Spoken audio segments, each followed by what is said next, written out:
Esta mañana vamos a ver el capítulo 22 de Lucas. Quiero pedirles que entreguen sus Biblias a Primera de Pedro capítulo 4 para nuestra lectura de las Escrituras de hoy, y esto tiene que ver con el mensaje, y de lo que vamos a hablar hoy, entonces. Permítame pedirle que se ponga de pie si no tiene una Biblia. Quiero animarlos a que abran la Biblia en la banca frente a ustedes. Hay una Biblia en inglés y otra en español.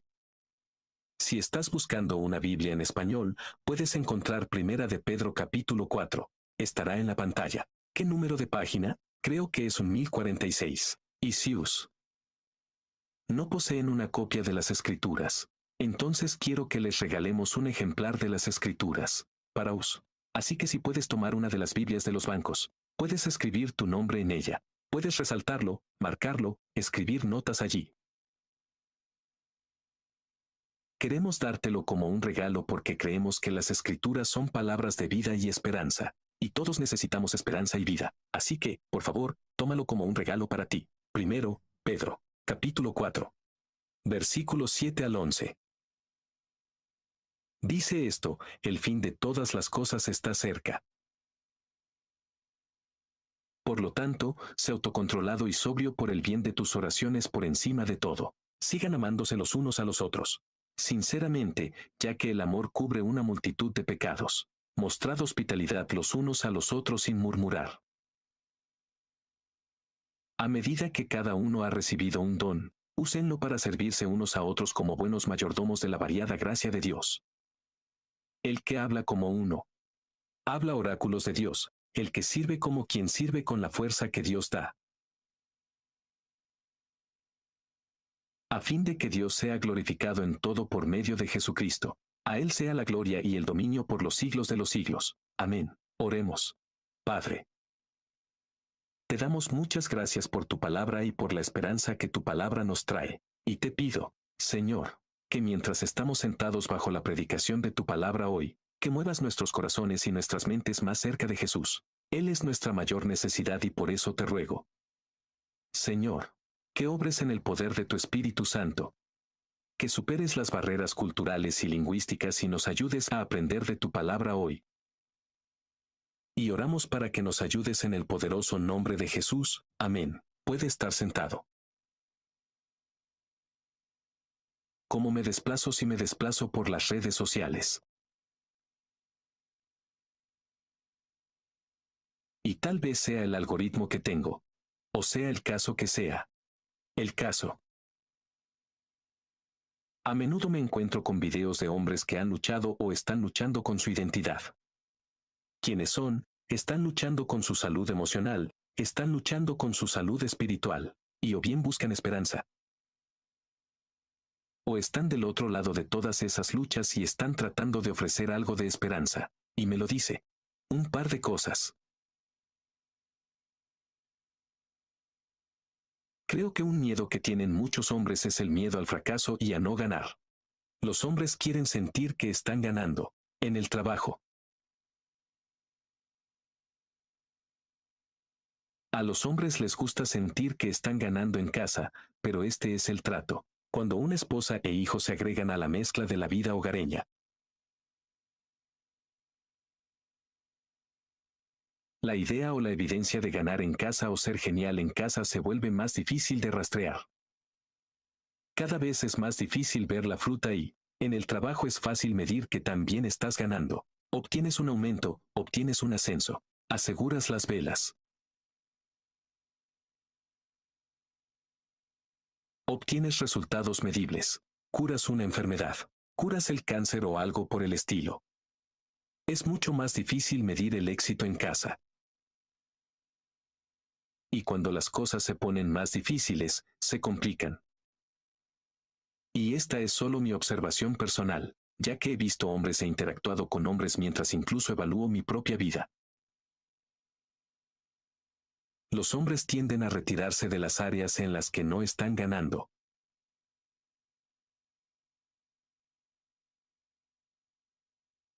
Y pasan más tiempo en las áreas en las que están ganando porque eso es lo que los hace sentir bien y dignos. Esto hace que los hombres comiencen a pasar más tiempo en el trabajo, para que se sientan ganadores, para que se sientan bien, pero este es el trato. Cuanto más empecemos a ganar donde no importa, cuanto más empezamos a perder donde importa. Y esto no solo es aplicable a el mundo secular y profesional, no es algo con lo que solo luchen los hombres. Pero he conocido a muchos pastores que han sacrificado a sus familias.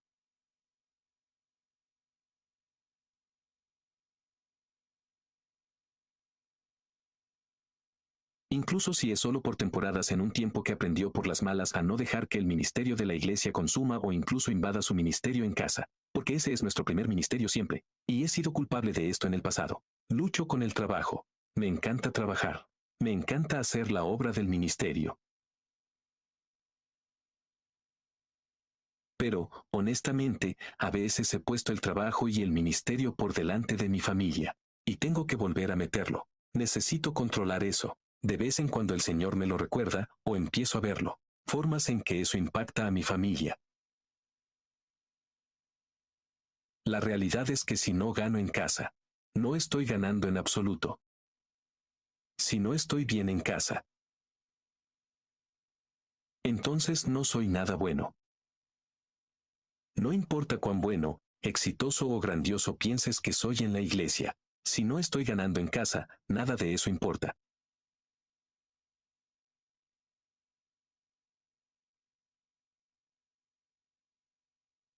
Lo que constituye ganar según el mundo es una cosa muy diferente de lo que constituye ganar o grandeza, a los ojos de Dios, y los ojos de Cristo. Y esta mañana vamos a continuar a través del Evangelio de Lucas. Y eso es con lo que nos vamos a enfrentar. Los discípulos están discutiendo sobre cuál es el mayor. Y Jesús nos va a revelar lo que realmente es la grandeza, lo que significa ganar en el reino de los cielos. Y la realidad o lo que veremos. Lo principal que veremos es que la verdadera grandeza no se encuentra en el poder o el prestigio, pero en humilde servidumbre. Y esto fue ejemplificado perfectamente a través de la vida, muerte y resurrección de Jesús. Así es como se ve ganar. Se parece a Jesús. Parece servir. Parece dar. Parece sacrificarse a sí mismo en beneficio de otras personas. Si usted mira a Hebreos capítulo 12 versículo 2, dice: por el gozo que estaba puesto delante de él, hablando de Jesús. Por el gozo que estaba puesto delante de él, él soportó la cruz y despreció la vergüenza.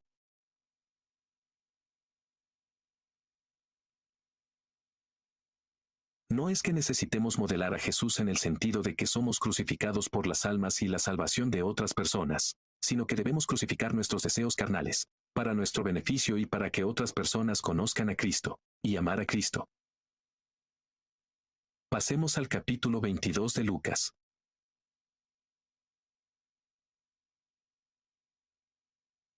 Ustedes van a encontrar eso en la página 1046. Lucas capítulo 22, y vamos a ver específicamente los versículos 24 al 38 esta mañana. Recuerdo haber leído hace un tiempo.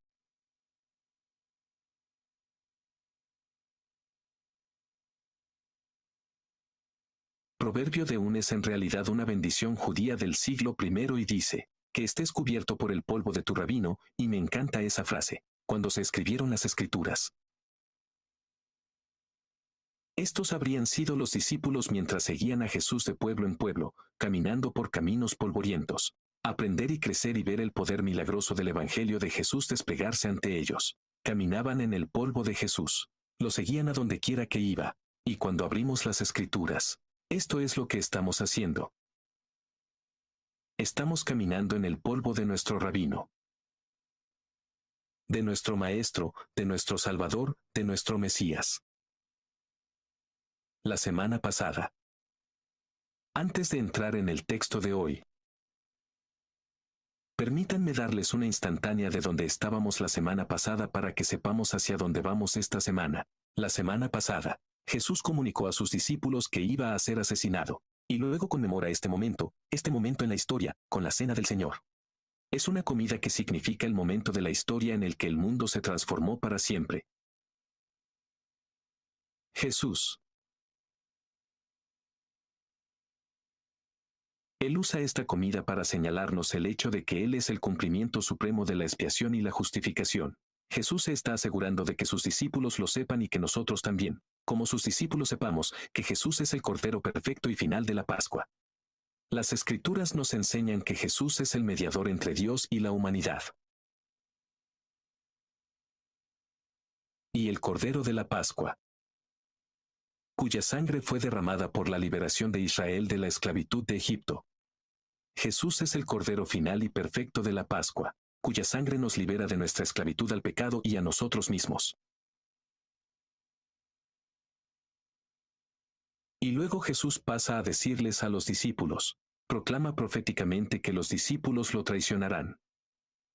Y sabemos específicamente que Judas traicionó a Jesús hasta la muerte en una cruz. Así que mirando Lucas capítulo 22, versículos 24. A través de 27.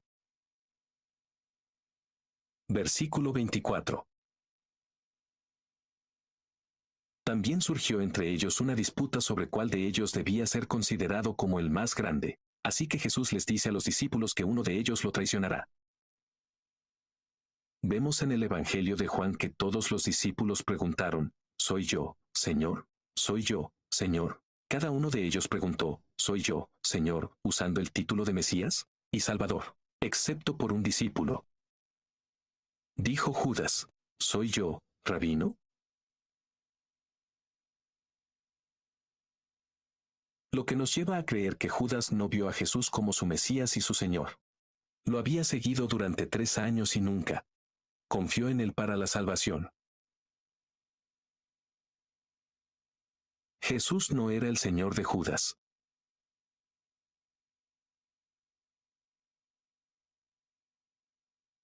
Luego los discípulos comienzan a discutir sobre quién es el discípulo más grande, y quiero decir claramente que hay un discípulo peor. Hay un discípulo que va a traicionar a Jesús.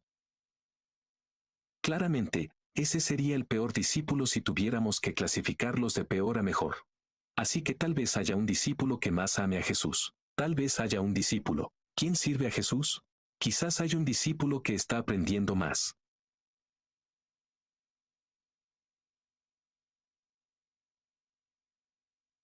Lao.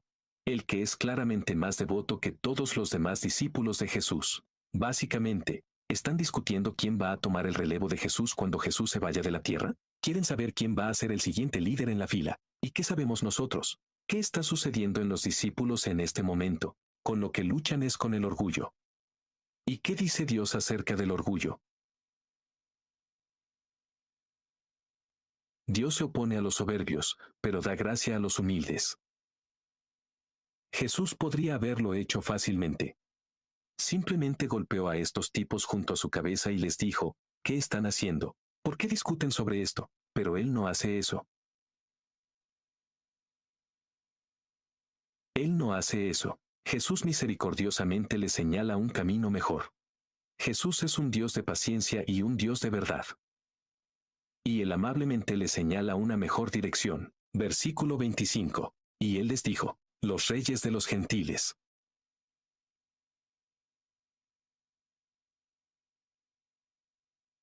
ejercen señorío sobre ellos, y los que tienen autoridad sobre ellos son llamados bienhechores. Pero no es así contigo. Más bien, que el más grande entre vosotros llegue a ser como el más joven y el líder, como el que sirve. Porque, ¿quién es el mayor, el que se sienta a la mesa o el que sirve? ¿No es el que se reclina en la mesa? Pero yo estoy entre vosotros como el que sirve. Así que Jesús ha venido con justicia. Jesús ha venido con santidad. Jesús ha venido con la autoridad que Dios Todopoderoso trae. Él viene con poder. Él viene con sanidad. Viene con la vida. Viene con sabiduría. Viene con omnisciencia. Significa que Él sabe todas las cosas. Y si hay algún amo que merezca reclinarse a la mesa y ser servido, ese es Jesucristo. Pero eso no es lo que hace Jesús.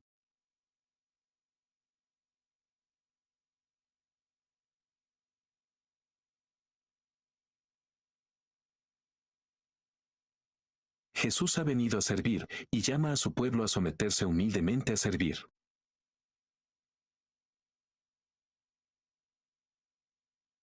Primera de Pedro capítulo 5, versículo 5 dice que vestíos todos vosotros de humildad los unos para con los otros. Y luego vuelve a decir esta frase tan familiar: Dios se opone a los soberbios, pero da gracia a los humildes.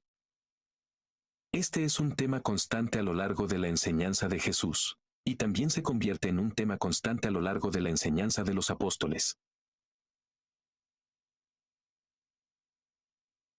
Y Jesús quiere que sus discípulos piensen rectamente sobre el reino de los cielos, sobre la vida cristiana, y les está dando todo lo que necesitan para llevar el Evangelio a las naciones, hasta los confines de la tierra y la ausencia de Jesús. Y lo hace con dos cosas: les señala el servicio y los dirige a la solidaridad, a la unidad.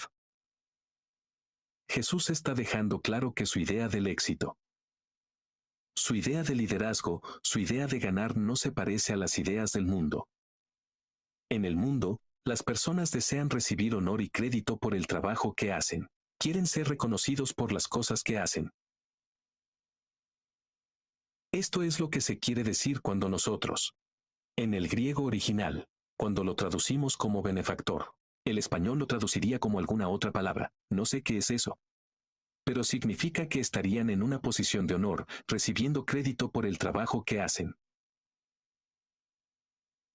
Todos queremos recibir crédito por el trabajo que hacemos, y odiamos cuando alguien más recibe crédito por el trabajo que hacemos. ¿O soy el único? No sé.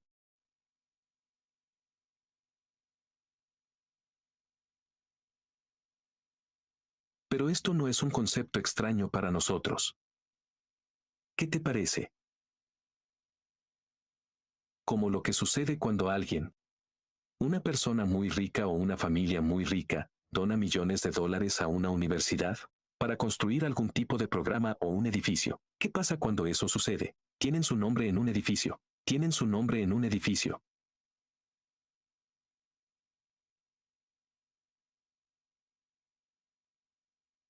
Solía trabajar para una fundación que se organizó para preservar un teatro histórico en Saginaw, Michigan.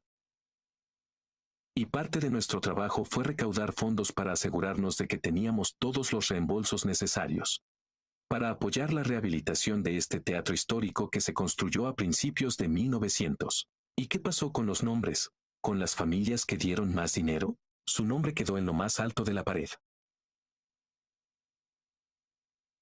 Y así, cuando entran al teatro y ven el gran muro de donantes, pueden ver su nombre donde quiera que caigan en el esquema de su generosidad. Y si era el más, tenían su nombre en lo alto de la pared. Ellos dieron. Por el beneficio de ver su nombre en las cosas. No sé si alguna vez has entrado en una iglesia antigua, especialmente a una iglesia bautista. Recuerdo la iglesia en la que crecí. Todas las bancas tenían pequeñas placas de bronce con sus nombres. Este banco fue donado o proporcionado por esta familia. Todos pusieron su nombre en algo cuando donaron dinero para construir la iglesia.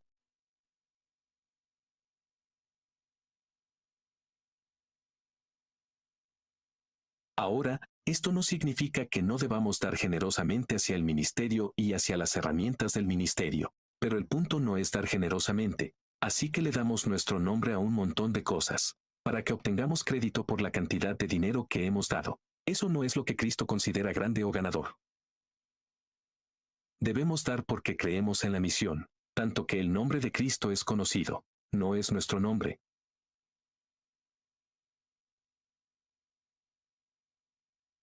Eso es lo que significa ganar en el reino de los cielos. Cuando das de tal manera que no obtienes reconocimiento, pero Jesús lo obtiene todo.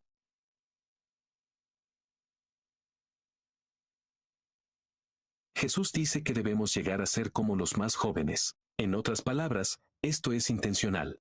Deberíamos ocupar el lugar más humilde. Deberíamos tomar el fondo. Estamos al final de la lista de personas que reciben honores. En el mundo antiguo, con la edad vienen el privilegio y el honor. Así que el más joven, por definición, estaba en la parte inferior del tótem. Estaban en la parte inferior de la jerarquía. Había un número, un privilegio o un honor debido a ellos. Y Jesús demostró esto de una manera tan significativa. Cuando reunió a sus discípulos para lavarles los pies, Jesús tomó la posición de un humilde sirviente.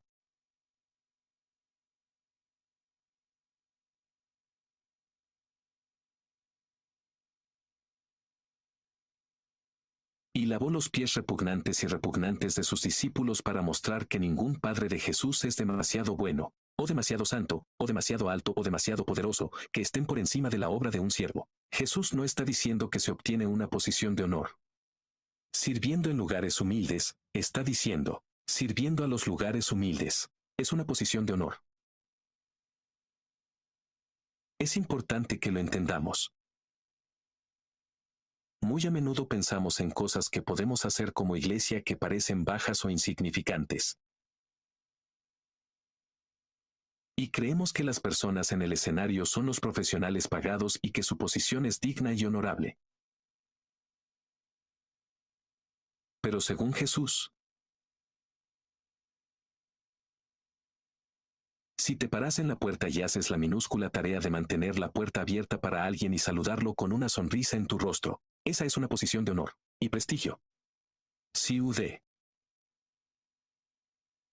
Sirves en el ministerio de niños y estás limpiando narices y enseñándoles historias sobre Jesús. Esa es una posición de honor.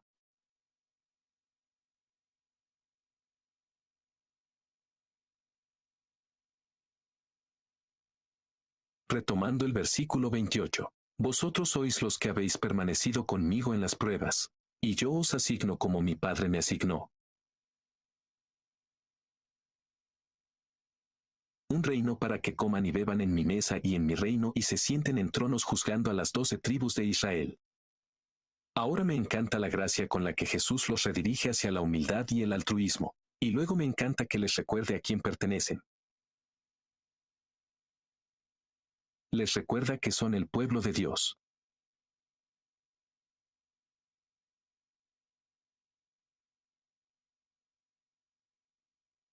Muy a menudo miramos hacia atrás a los evangelios y vemos a los discípulos y pensamos en lo tontos que son.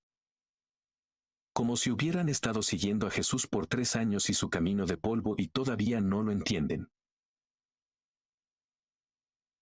Pero si verdaderamente examinamos nuestros propios corazones y nuestras mentes, entonces nos damos cuenta de que no somos mucho mejores. Si es que es mejor, seguimos cometiendo los mismos errores que cometen los 12 discípulos originales. Rechazamos a Jesús, desobedecemos a Jesús, ignoramos a Jesús, repudiamos a Jesús. No vamos a buscar oportunidades para desobedecer. Pero quiero que escuchen esto. Los seguidores de Jesús a veces pueden meter la pata realmente, pero en Cristo, todavía hay realeza. Podemos equivocarnos como pueblo de Dios, pero seguimos siendo hijos de Dios. Y eso es significativo. Él no nos repudia.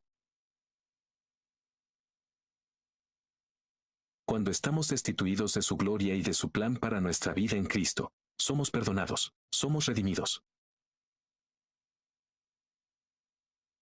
Jesús todavía nos redime y nos recibe en su casa. Y si estamos en Cristo, no importa lo que hayamos hecho o lo que podamos hacer, todavía tenemos un asiento en la mesa del Rey, y no hay mejor mesa para sentarse.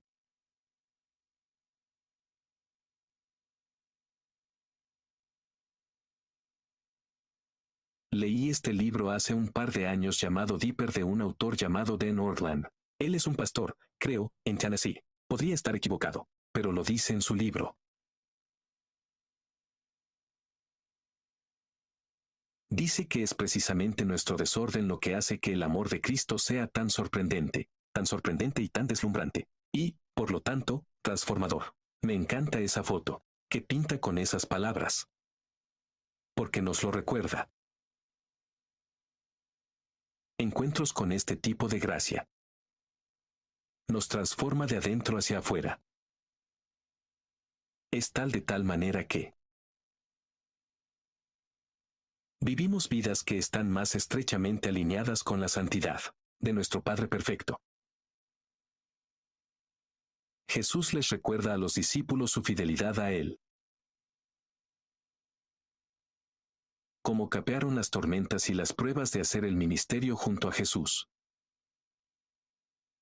quien es una figura bastante controvertida en la historia, especialmente con los líderes del pueblo judío. Y dice que les recuerda que un día festejarán con él en el cielo.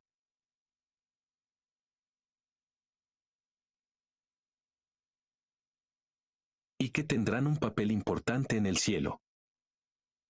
En otras palabras, su fidelidad para servir a Jesús no es finalmente pasada por alto e ignorada. La gente del mundo puede pasar por alto e ignorar tus esfuerzos. Es posible que recibas cero. Cero crédito. Puedes recibir cero de reconocimiento, pero Jesús lo reconocerá. Vivimos para servir a una audiencia de uno, y su nombre es Jesús. ¿Nuestro objetivo como seguidores de Jesús? Realmente debe estar completamente envuelto en encontrar nuestra completa satisfacción solo en Dios. Y si estamos completamente satisfechos y solo Dios, lo agradaremos y lo agradaremos por la forma en que amamos a las personas y cómo servimos a las personas. Caballemos en el versículo 31. Dice Simón: Simón, he aquí, Satanás exigió tenerte. Subraya esa frase: Satanás exigió tenerte, para que te zarandee como si fueras trigo.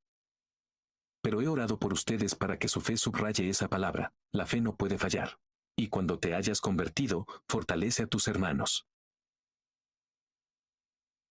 Y Pedro le dijo: Señor, estoy dispuesto a ir contigo, tanto a la cárcel como a la muerte. Y Jesús dijo: A ti te lo digo, Pedro.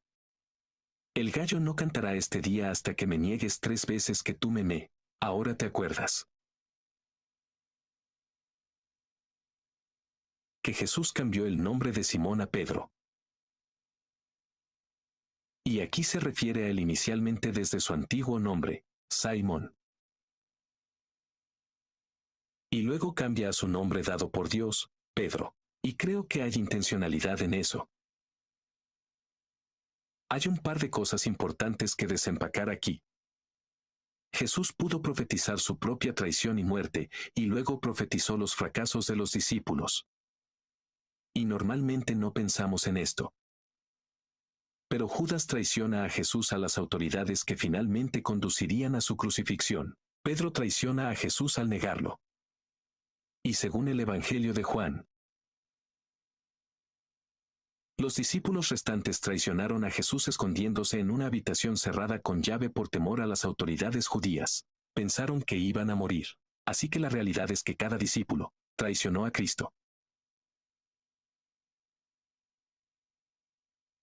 Cada uno de nosotros, como discípulos de Jesús, traicionamos a Cristo en algún nivel.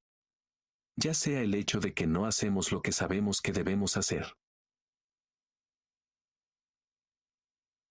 o empezamos a creer la mentira de que Jesús no es suficiente para nuestra salvación, y comenzamos a tratar de ganar nuestra salvación marcando todas las casillas. Hay tantas maneras en que terminamos traicionando a Jesús.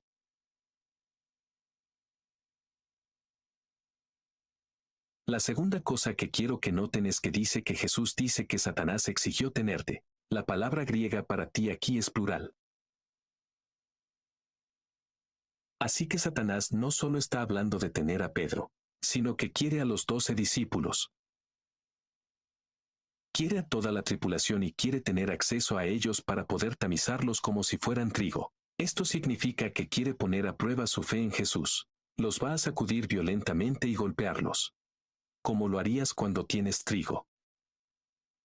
Agitas el trigo. Bates el trigo para separar el trigo de la paja. Y eso es lo que hay. Jesús, eso es lo que Satanás quiere hacer en la vida de estos discípulos. Él debe haber sacudido su fe como lo hizo en Job. La vida de trabajo. Puedes leer sobre ese trabajo en los capítulos 1 y 2.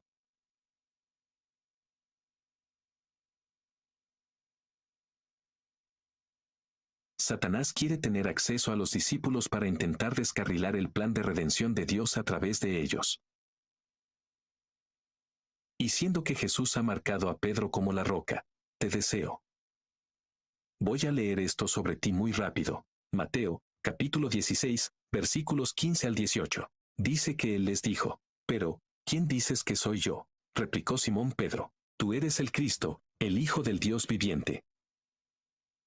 Y Jesús le respondió, Bienaventurado eres, Simón, hijo de Jonás, porque no se te ha revelado esto carne ni sangre, sino mi Padre que está en los cielos. Así que Pedro tiene fe. Él tiene fe que no viene de eso. Ninguna enseñanza que él escuchó provenía estrictamente de su relación con Dios el Padre. Y yo les digo a versículo 18, usted es Pedro.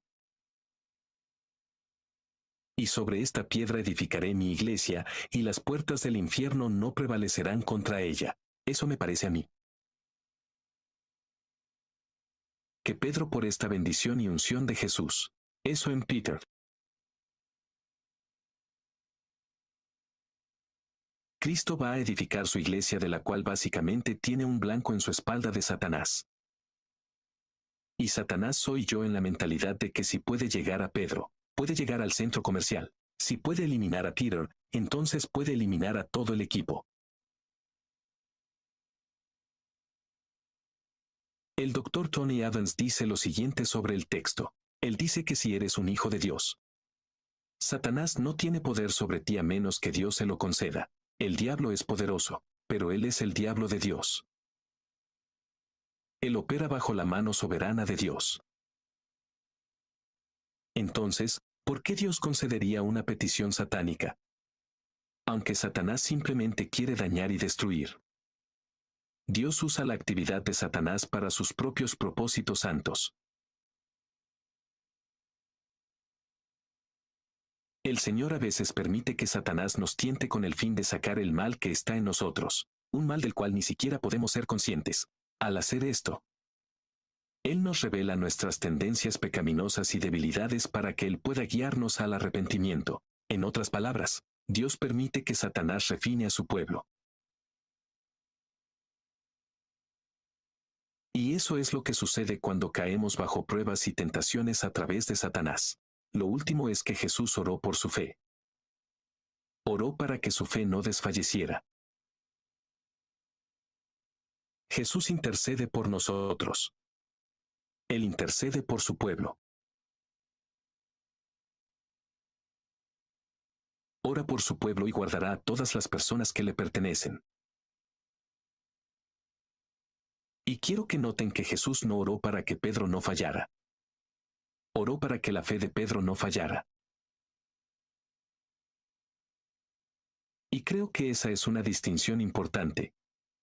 Él oró específicamente para que la fe de Pedro no fallara.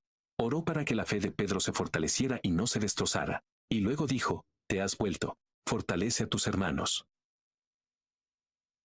Así que Pedro está orando.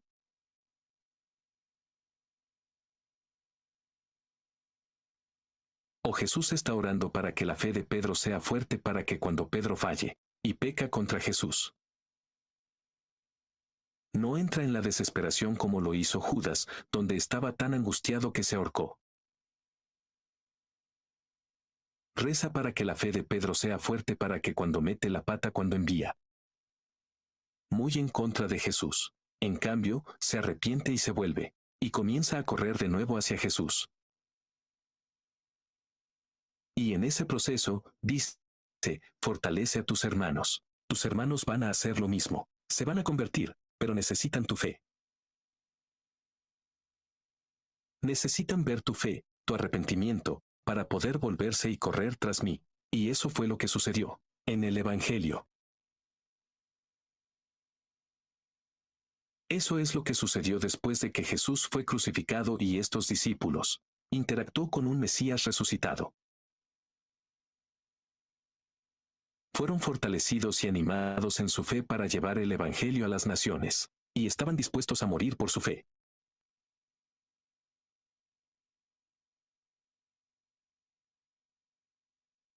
Esto es lo que dice.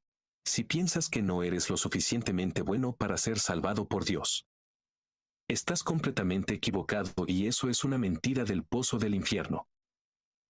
Jesús es más que suficiente.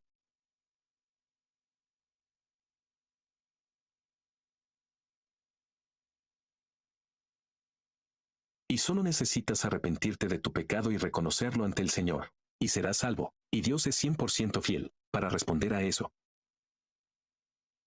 Tú cree, tu pecado no es mayor que la gracia de Dios. UD no es capaz de enviar la gracia de Dios.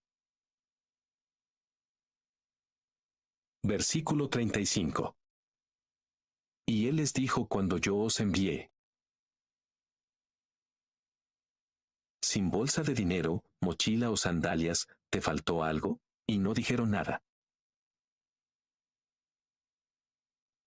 Él les dijo, pero ahora, el que tenga una bolsa de dinero, la tome, y asimismo una mochila, y el que no tenga espada, venda su capa y compre una, porque yo os digo que es necesario que esta escritura se cumpla en mí, y fue contado con los transgresores.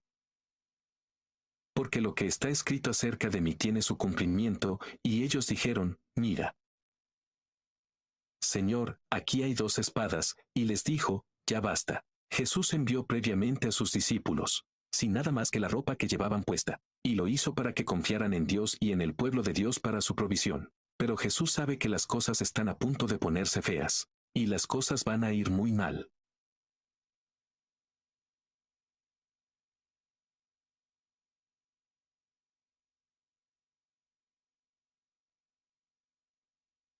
Y los discípulos van a necesitar estar preparados con recursos y van a necesitar una manera de protegerse a sí mismos porque el gobierno no los va a proteger. El gobierno es el que mata a Jesús. Y van a querer matar a sus discípulos porque han etiquetado a Jesús como un criminal, como un transgresor. Y por lo tanto, cualquiera que se asocie con Jesús va a ser etiquetado como un criminal, como un transgresor. Y van a tratar de matarlos. Y por eso dice que hay que tomar las armas. Y protéjanse a sí mismos. Ustedes protegen el Evangelio. Entonces, ¿cómo podríamos entender esto en el contexto estadounidense? Está diciendo, ejerzan sus derechos de la segunda enmienda, porque el mal viene contra ti. Y el mal tendrá que ser detenido. El mal no se contendrá a sí mismo.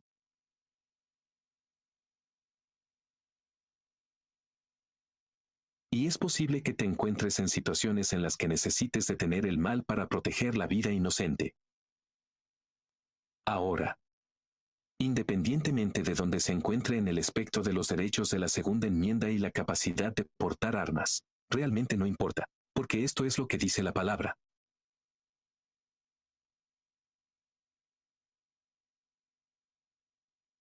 Y está diciendo que vivimos en un mundo y una cultura que se va a volver cada vez más hostil al cristianismo. Y hay partes de este mundo donde los cristianos son dañados, asesinados y torturados debido a su creencia en el Evangelio. Y los cristianos, aunque nunca debemos ser el agresor.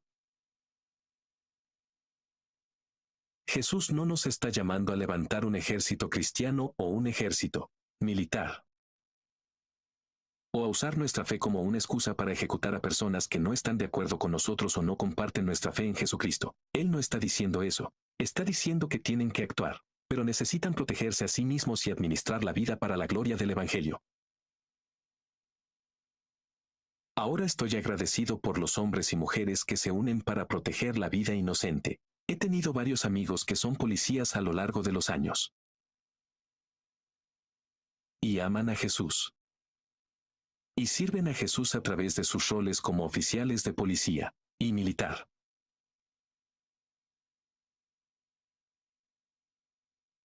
El mal no tiene autocontrol.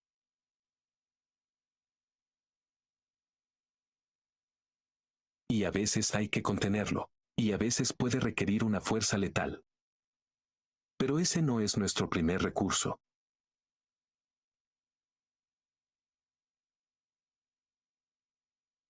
Y quiero que sepamos como pueblo de Dios, que toda vida humana debe ser valorada, sin importar lo que la gente haga, no importa cuán atroz sea el crimen, debemos tratar a las personas con dignidad y respeto que no merecen.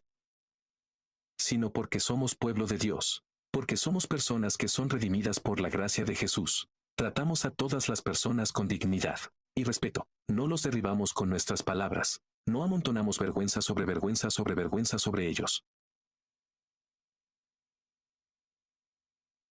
Ahora Jesús está a punto de ser etiquetado como un criminal. Y sus seguidores también serán etiquetados como criminales. Y la agresión está en su camino. Usted necesita saber que no se nos promete una vida cristiana fácil. No se nos promete que nunca tendremos conflictos. Especialmente en la iglesia. Habrá conflicto en la iglesia. Pero como pueblo de Dios, sabemos cómo hacerlo, sabemos cómo manejar eso.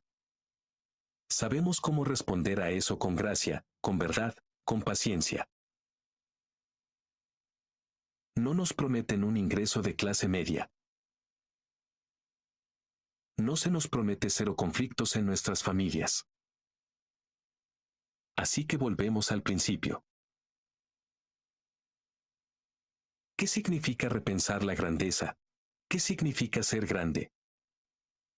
A los ojos de Jesucristo. La verdadera grandeza no se encuentra en el poder ni en el prestigio, se encuentra en el humilde servicio. Lo cual fue ejemplificado perfectamente, demostrado a nosotros perfectamente en la vida, muerte y resurrección de Jesucristo. Eso es lo que significa ser grande.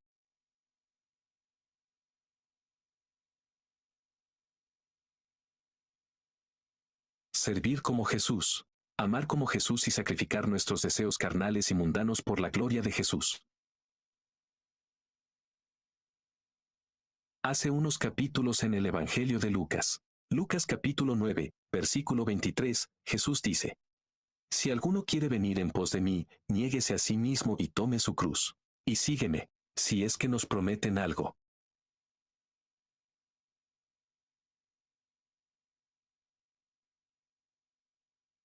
Es que mientras vivamos de este lado del cielo, seremos llamados a tomar nuestra cruz todos los días.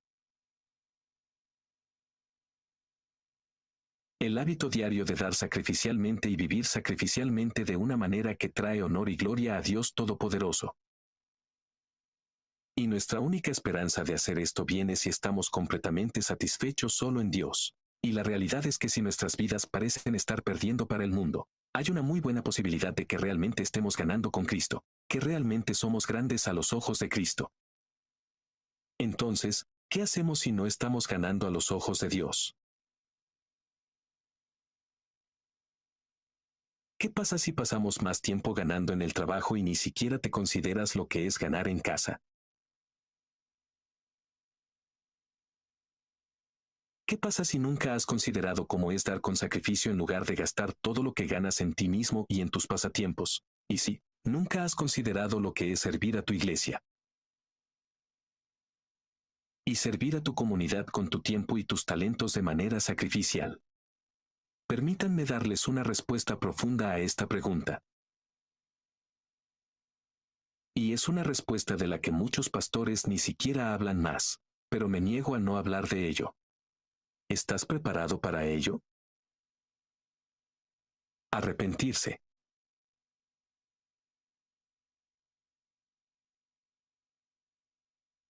Cuando no estés a la altura de la norma de Dios para vivir, arrepiéntete.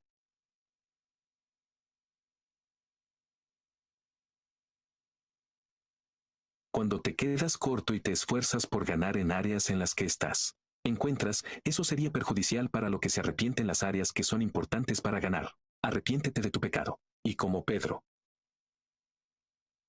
fortalece tu fe. Aléjate de tu pecado y corre hacia Jesús. Aléjate de ti mismo y de tu pecado y vuélvete hacia Jesús. ¿Hacer qué?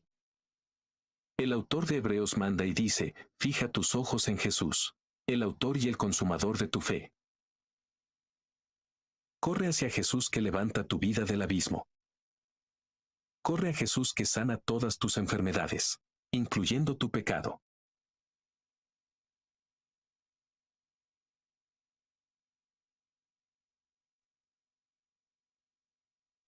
El pecado es nuestra enfermedad más grave, y Jesús es el médico más capaz. Solo Él puede curarte. Corre hacia Jesús, y cuando lo haces,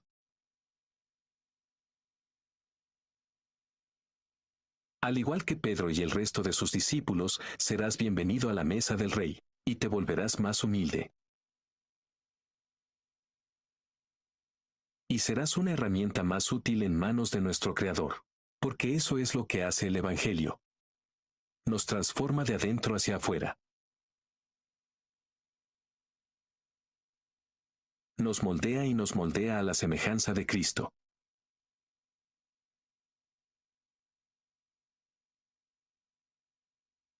y nos convertimos en un pueblo que las puertas del infierno no prevalecerán. El diablo no tendrá un bastión en la iglesia. Oremos. Padre, te damos gracias por tu palabra de eso.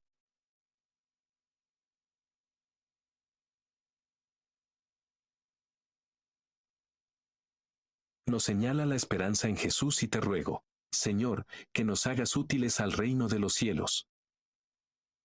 Que nos ayudes a vivir de tal manera que se enrolle en los ojos de Cristo Jesús.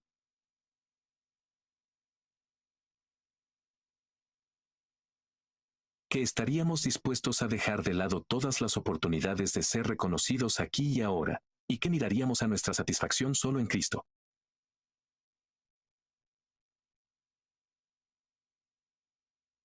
Que nos ayudes a rendirnos, pueblo de Dios.